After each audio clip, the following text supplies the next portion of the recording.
पिता परमेश्वर, आज फिर हम वचन जब खोलते हैं तो प्रभु आपकी अगुवाई को मांगते हैं। पवित्र आत्मा आप हमें सिखाने वाले हों और जिन बातों को हम सीखते हैं प्रभु वो हमें याद रहने वाली हो सके। धन्यवाद करते हैं प्रभु, आप हमारे साथ रहते हैं, पूरे दिन आप संभाल के रखते हैं और आप अपने वादों के अनुसार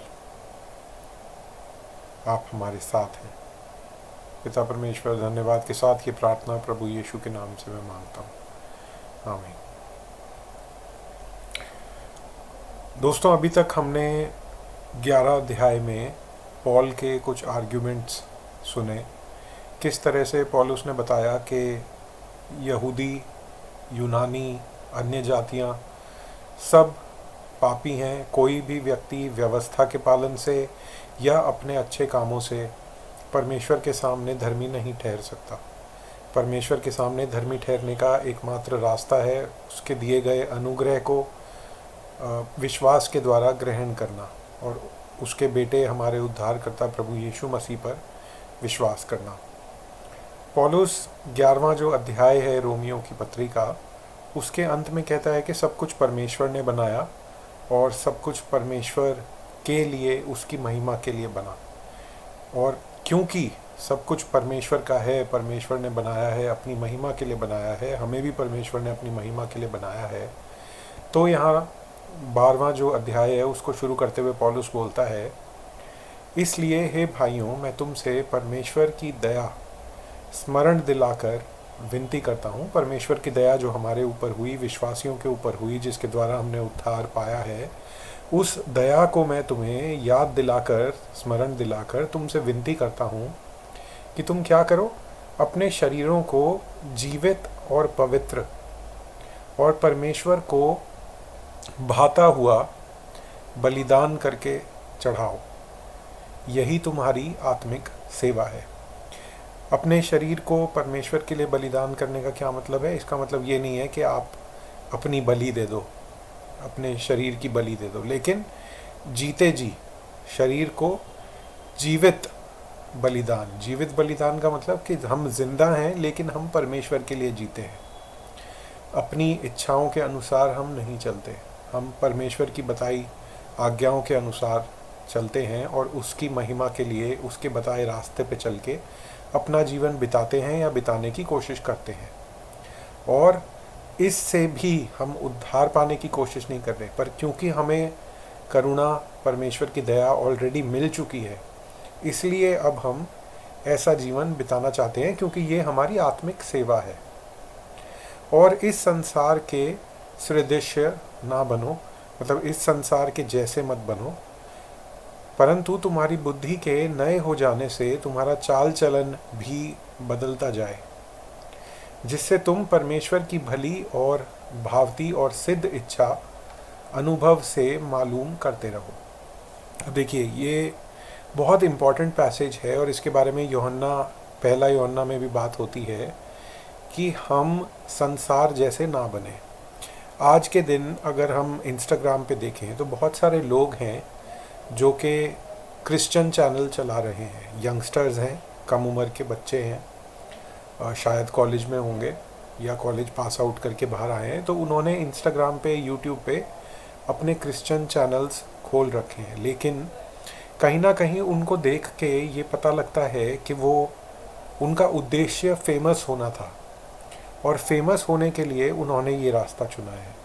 उनके बोलने के तरीके से, उनके पहनावे से, उनके चाल चलन से, किस तरह के मतलब वो अपने आप को दुनिया जैसा दिखाना चाहते हैं। शायद कोई हॉलीवुड के गाने वाले या एक्टर्स हैं जिनको वो कॉपी करते हैं और उनकी तरह बात करते हैं, उनकी तरह मेकअप करते हैं, उनकी तरह दिखते हैं। जिस तरह के कपड़े वो लोग पहनते हैं उसी तरह के कपड़े ये लोग पहनते हैं। तो ये एक मैं उदाहरण दे रहा हूँ आपको कि संसार के जैसा बनना क्या होता है, कि हम दुनिया को देख के कहें कि हाँ, अरे वाह, ये लोग इतने अच्छे से रहते हैं, ये लोग तो बड़े खुश हैं, तो चलो हम भी कहीं इनके जिस रास्ते पे चल के इन्हें खुशी मिली है उस रास्ते पे चल के हम भी देखें। लेकिन वो जो रास्ता है, वो रास्ता परमेश्वर के बताए रास्ते से बिल्कुल अलग है। और जो वो खुशी हमें नज़र आती है वो कहीं ना कहीं बहुत गहरी नहीं होती। ऊपर से तो देखने में वो बहुत बड़ी लगती है, फैली हुई लगती है सरफेस पे, लेकिन उसमें डेप्थ नहीं होती, उसमें गहराई नहीं होती। लोग अंदर से खोखले होते हैं, वो दूसरों के सामने दिखावा करते हैं कि उनका जीवन बहुत खुशियों से भरा हुआ है। ठीक है, तो शिक्षा क्या है कि हमें संसार जैसा नहीं बनना, हम मसीह लोगों को दुनिया से अलग होने की ज़रूरत है। और प्रभु यीशु मसीह ने भी इसके बारे में काफ़ी बात करी जब उन्होंने कहा कि यदि तुम सिर्फ उन लोगों से प्रेम रखते हो जो तुमसे प्रेम रखते हैं, तो तुम क्या ज़्यादा करते हो? तो संसार भी ऐसा ही करता है। लेकिन तुम उन लोगों से प्रेम रखो जो लोग तुमसे घृणा करते हैं। तो इसीलिए जब हम इस क्रिसमस पे हमने देखा कि किस तरह का सताव मसीह लोगों के प्रति आया। मसीह लोगों की छोड़ दीजिए, कोई अगर सेंटा क्लॉज के कपड़े पहन के भी घूम रहा था तो उससे भी हिंदू लोगों को ये लगा कि हमारा धर्म खतरे में है, तो उस व्यक्ति के भी उन्होंने वहाँ पे कपड़े उतरवाए कि तुम सेंटा क्लॉज के कपड़े पहन के क्यों घूम रहे हो। तो इन लोगों को देख के, इन वीडियोस को देख के जब मसीहत का मजाक उड़ाते हैं, पंजाब के कुछ प्रचारक हैं जो वो मेरा यीशु यीशु और ये कुछ नए गाने जो आए थे क्रिसमस को लेके, यीशु दा जन्म हुआ, और आप जानते हैं किन गानों की मैं बात कर रहा हूँ, उन लोगों को जब हम देखते हैं तो हमारे अंदर कई बार बहुत गुस्सा उत्पन्न होता है। लेकिन वो जो टेम्पटेशन है उसको रेजिस्ट करने की ज़रूरत है कि हम उन पे कमेंट करके अपनी भड़ास निकाल दें। ऐसा करेंगे तो उनमें और हम में क्या फ़र्क रह गया, है ना? तो ये है परमेश्वर के बताए रास्ते पे चलना, जो कि संसार के रास्ते से और दुनियावी रास्ते से बिल्कुल अलग है। इसका मतलब ये नहीं है कि हम साधु बन जाएं या किसी पहाड़ पे या किसी गुफा में जाके रहने लगे, क्योंकि वचन ये भी बताता है कि संसार में रहो लेकिन संसार के बन के मत रहो। तो हमें ये पहचानना है कि हमारी जो आइडेंटिटी है, मैं कौन हूँ, हमारी आइडेंटिटी परमेश्वर से आती है, उसके वचन से, उसके वादों से, जो उसने क्रूस पर महान बलिदान हमारे लिए दिया, उसमें हम अपनी आइडेंटिटी को पाते हैं, ना कि उन बातों में जिन बातों में दुनिया पाती है। दुनिया किन बातों में पाती है कि मैं बिजनेसमैन हूँ, मैं इन्फ्लुएंसर हूँ, मैं इस गाड़ी का मालिक हूँ, मैं इस जगह पे रहता हूँ, मेरा ये नाम है, मेरी ये जाति है, मेरे को इतने लोग जानते हैं, मेरे इतने फॉलोअर्स हैं सोशल मीडिया पे, है ना? तो इन सब चीज़ों से अपनी आइडेंटिटी ना पाकर हमें अपनी आइडेंटिटी परमेश्वर में ढूंढनी है। और यही बात का मतलब यहाँ पे है कि संसार के जैसा नहीं बनना। ठीक है, गिफ्ट ऑफ ग्रेस, यहाँ पे पॉल क्या कहता है, क्यों अब ये सब चीज़ें क्यों करनी है? क्योंकि मैं उस अनुग्रह के कारण जो मुझको मिला है, तुम में से हर एक से कहता हूँ कि जैसा समझना चाहिए उससे बढ़कर कोई भी अपने को ना समझे। क्योंकि हमने सब कुछ अनुग्रह से पाया है, अपनी काबिलियत से, अपनी मेहनत से नहीं पाया है, इसलिए हम अपने आप को खुद से जैसा समझना चाहिए, दीन समझना चाहिए, उससे बढ़कर अपने आप को ना समझे। और जैसा परमेश्वर ने हर एक को परिमाण के अनुसार बांट दिया है, वैसे ही सद्बुद्धि के साथ अपने को समझे। इंग्लिश में लिखा है, like God has given everyone the measure of faith so they should.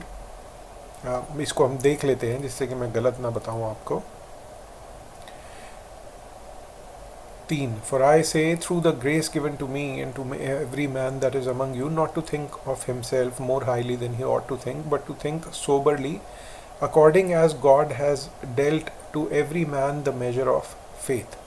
मतलब जैसा परमेश्वर ने विश्वास दिया है, हर व्यक्ति को अलग अलग विश्वास दिया है, तो उसमें अपने आप को अनुग्रह के अंदर ही पहचानना है, ना कि ये सोचना है कि मैं बहुत बड़ा हूँ, बहुत महान हूँ। क्योंकि जैसा हमारी एक देह में बहुत से अंग हैं और सब अंगों का एक ही जैसा काम नहीं, तो हमें ये भी नहीं कह रहा कि हम दूसरों से बेहतर हैं। और पौलुस यहाँ पे वही बात यहूदियों और गैर यहूदियों के बीच का जो मसला है उसको सुलझाने के लिए भी ये बात कह रहा है। वैसे ही हम जो बहुत हैं मसीह में एक देह होकर आपस में एक दूसरे के अंग हैं। और जबकि उस अनुग्रह के अनुसार जो हमें दिया गया है, हमें भिन्न भिन्न वरदान मिले हैं। तो जिसको भविष्यवाणी का दान मिला है वह विश्वास के परिमाण के अनुसार भविष्यवाणी करे। मतलब जितना विश्वास दिया है उस हिसाब से भविष्यवाणी करे। यदि सेवा करने का दान मिला है तो सेवा में लगा रहे, यदि कोई सिखाने वाला हो तो सिखाने में लगा रहे, जो उपदेशक हो वह उपदेश देने में लगा रहे, और दान देने वाला उदारता से दे, जो अगुवाई करे वह उत्साह से करे, जो दया करे वह हर्ष से करे। मतलब जिसको भी परमेश्वर ने जो जो काम दिए हैं, जो गिफ्ट्स दिए हैं, उनको कलीसिया में रहकर खुशी से यूज़ करना है। फिर देखिए पौलुस ने अभी तक ना रोमियो की पत्री में कुछ आज्ञाएं जो मानने वाली हैं उनके बारे में ज़्यादा बात नहीं करी थी, जिसको हम कहते हैं मोरालिटी। यहाँ पे पॉल अब एक लिस्ट जैसी देता है कि एक अगर विश्वासी है उसे क्या क्या चीज़ें करनी चाहिए, क्या क्या चीज़ें नहीं करनी चाहिए।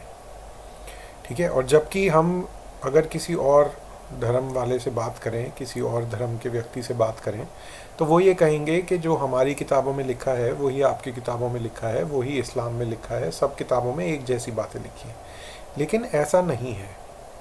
यहाँ पे क्या करना है क्या नहीं करना, इससे कहीं बढ़कर बातें वचन में लिखी हैं। और ये हमने देख लिया कि 11 अध्याय के बाद अब पौलुस एक तरह से क्या करना चाहिए क्या नहीं करना चाहिए वो बताता है, और वो भी इस बात को बहुत अच्छे से क्लियर करके कि धार्मिकता जो परमेश्वर के सामने हमारी देखी जाएगी वो इन बातों को पूरा करने से नहीं है।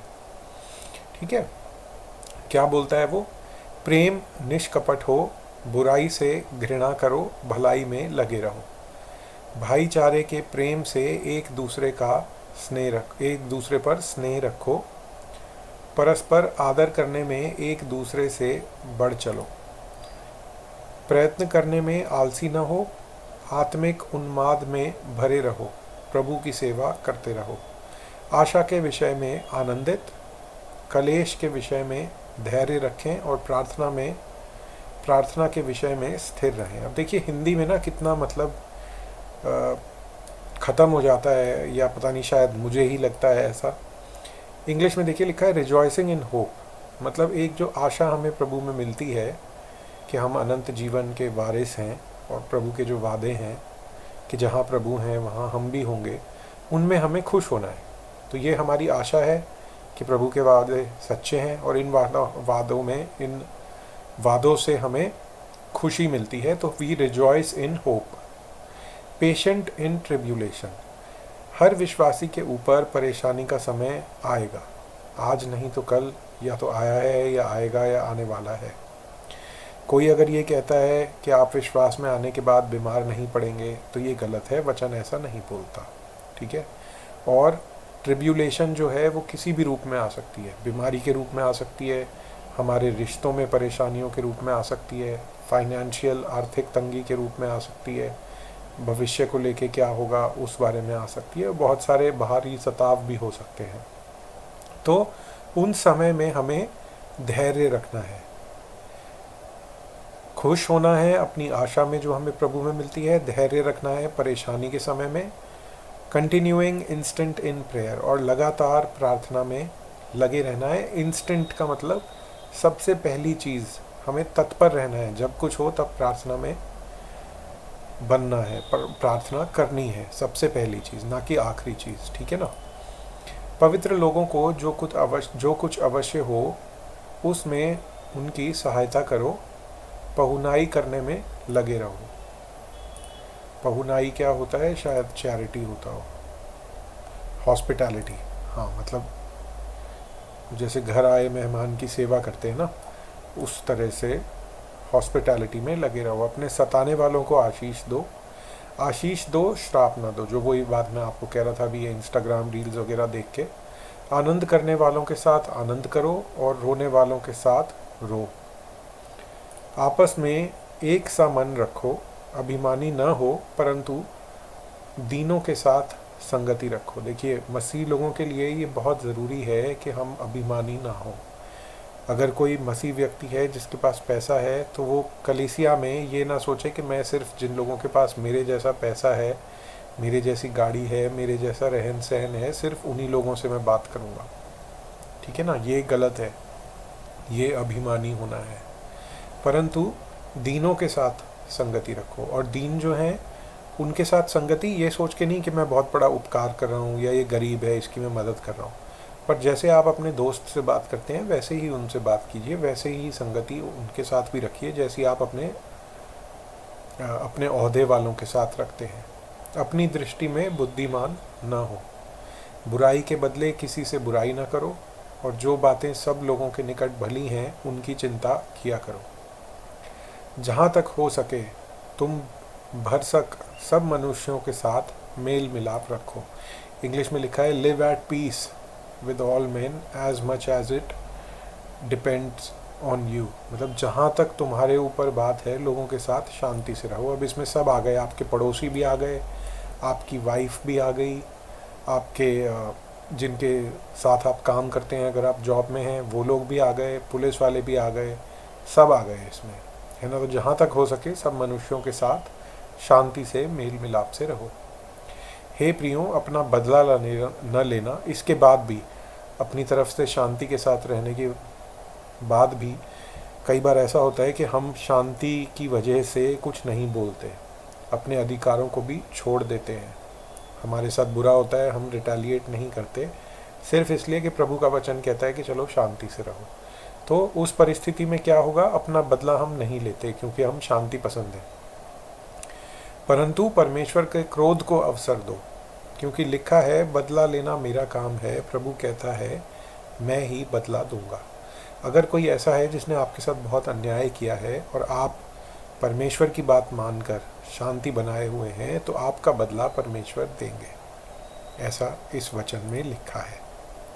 परंतु यदि हमें क्या करना है, हमें ये सोच के भी खुश नहीं हो रहा कि अब परमेश्वर तेरे को बदला देंगे, अब तू देख, पर हमें क्या करना है, यदि तेरा बैरी भूखा हो तो उसे खाना खिला, यदि प्यासा हो तो उसे पानी पिला, क्योंकि ऐसा करने से तू उसके सिर पर आग के अंगारों का ढेर लगाएगा। क्योंकि जब परमेश्वर देखेंगे कि एक तरफ आप अच्छे हैं और वो बुरा है और आप उसकी परमेश्वर की आज्ञाओं पे चल रहे हैं, तो प्रभु आपका इंसाफ करेंगे। बुराई से न हारो परंतु भलाई से बुराई को जीत लो। अब ये बहुत की पैसेज है, इसको समझने के लिए एक पूरा सरमन इसके ऊपर दिया जा सकता है, लेकिन मैं आपको बस इतना ही बता रहा हूँ कि जब कोई बुरा करे तो उसको भलाई से जीतने की कोशिश करें, जो कि आसान नहीं है। यहाँ पे ये नहीं लिखा कि ये आसान है, ये शायद सबसे मुश्किल रास्ता है, लेकिन वचन में पौलुस परमेश्वर से इंस्पायर होके यही करने को हमें विश्वासियों को बोल रहा है। बुराई से न हारो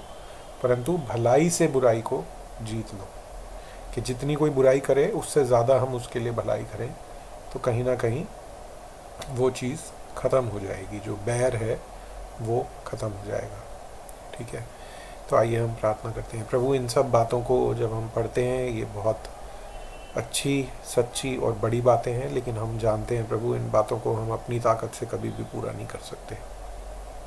तो इसलिए प्रभु हम आपसे मांगते हैं कि पवित्र आत्मा आप हमें शक्ति दीजिए इन बातों को अपने जीवनों में मानने के लिए और इन पे चलने के लिए, और अपने बच्चों को भी सिखाने के लिए कि वो भी इन बातों पर चलने वाले हो सकें।